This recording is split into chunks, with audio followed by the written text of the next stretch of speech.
basically, we only have one hand. That's a center hand that starts in the middle of the body as a hand clasp. This one hand parallels the spine and runs up and down the center of the body. When we wake up in the morning, we separate that hand, that center hand, that one hand, and it becomes split into two, so we can function better in the world that way. When we clap our hands, this is obvious. We bring our two hands back into a center clap. That shows our approval, and it comes from our essence. So when we clap, we return to the center one hand.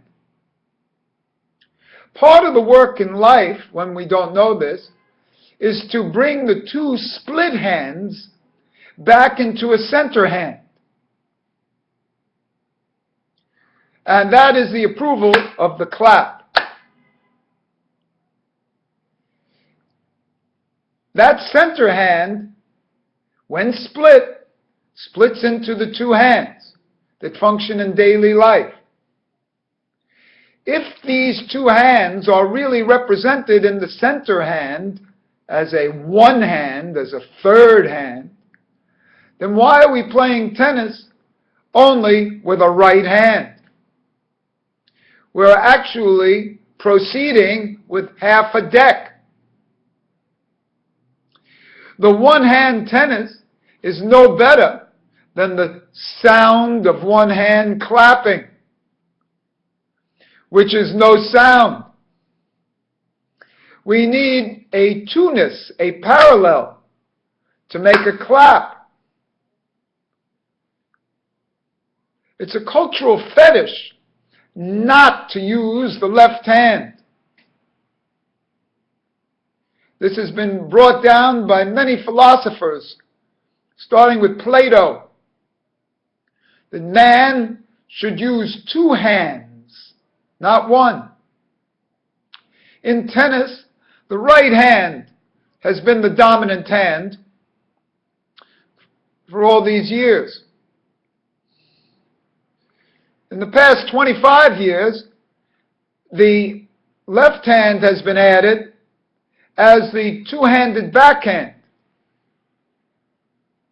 But really, this two-handed backhand is a left-handed forehand. So why are we really using the right hand as a crutch in that two-handed backhand? This is part of the development. Once we eliminate the right hand in the two-handed backhand, we will have a left-hand forehand. And we will have two forehand tennis, which comes from the natural split of the one hand in the center into the two hands of daily use, which should be used equally. The right hand in all societies is always the masculine.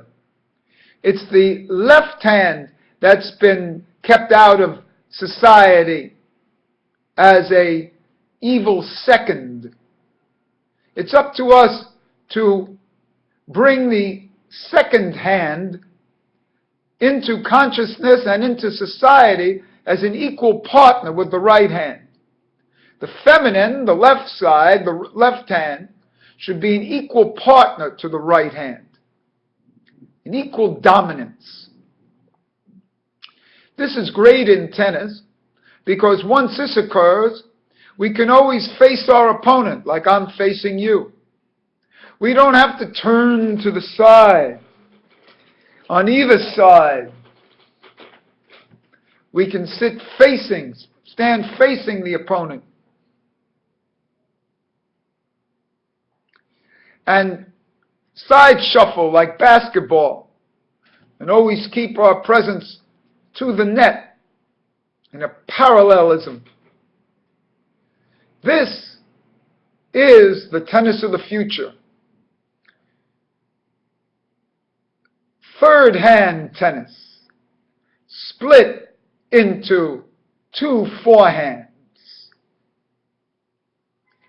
And so, with this knowledge, we immediately see how innovative this is. What's needed by a player to crack into the upper echelons of tennis? What's needed for a human being to crack into the upper echelons of business or of any field? One must be innovative. One must do things that the others aren't doing.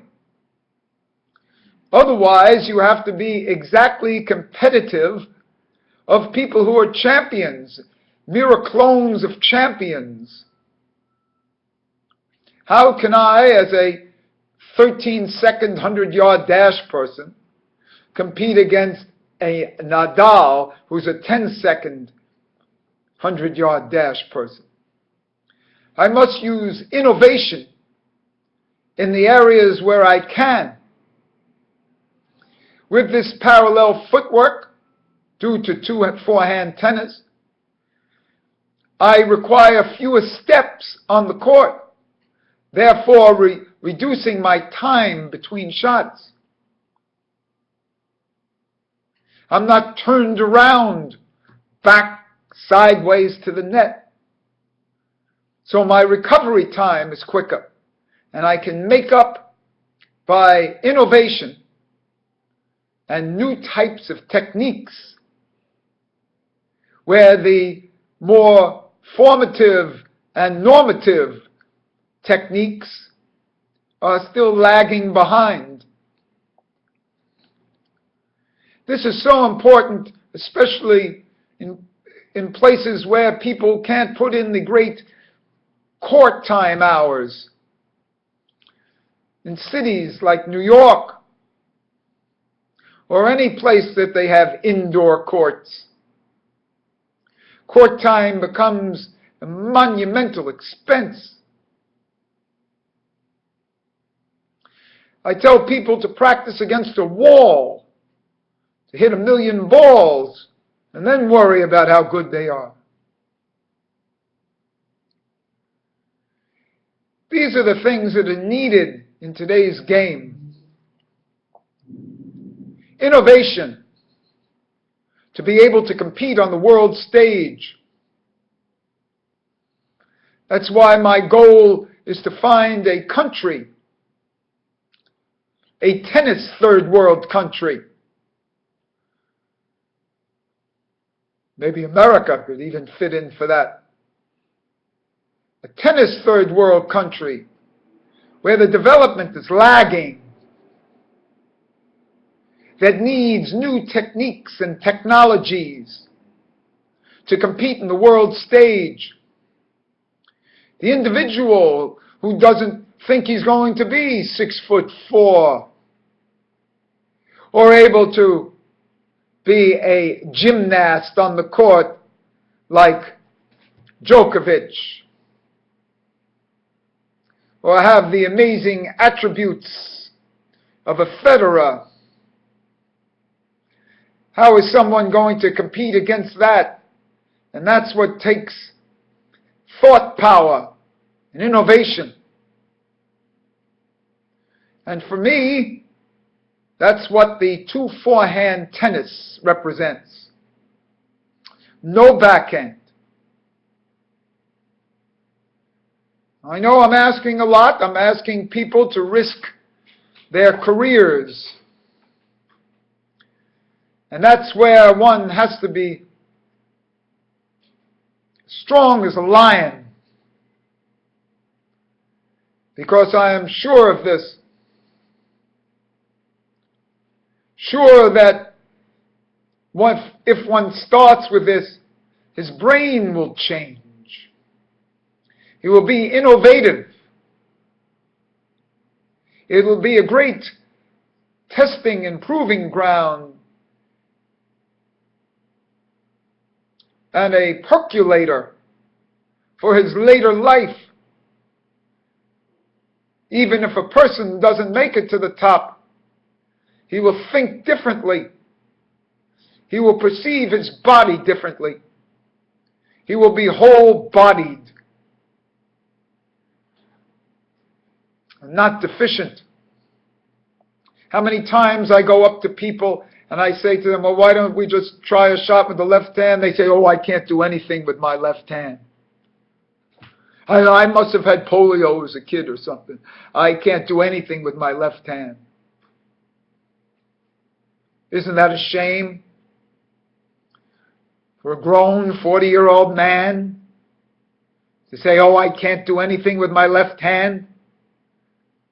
Isn't that a reflection on the schooling and the school system itself? That he doesn't use his left hand? Imagine if I asked somebody to write with their left hand, or stir their coffee with the left hand.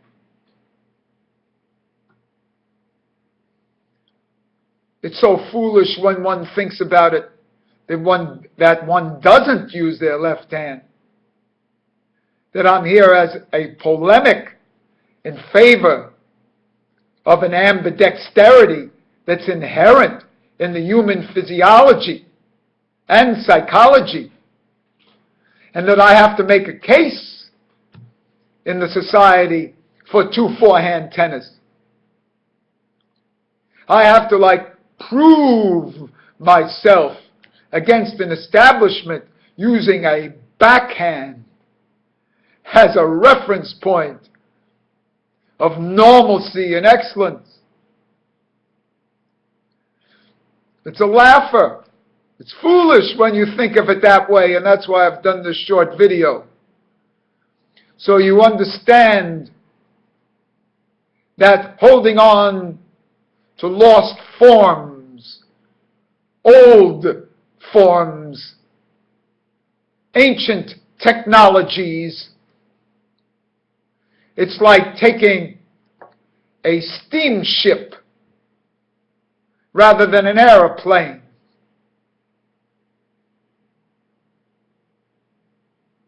To say, I want the horse and buggy rather than a car. If you think you can compete against a car with a horse and buggy, then stay with your system. But if you want to compete in the competitive tennis world, then the only way you're going to be able to do it is with innovative strokes, using 2 forehand tennis, the natural physiology of the human being.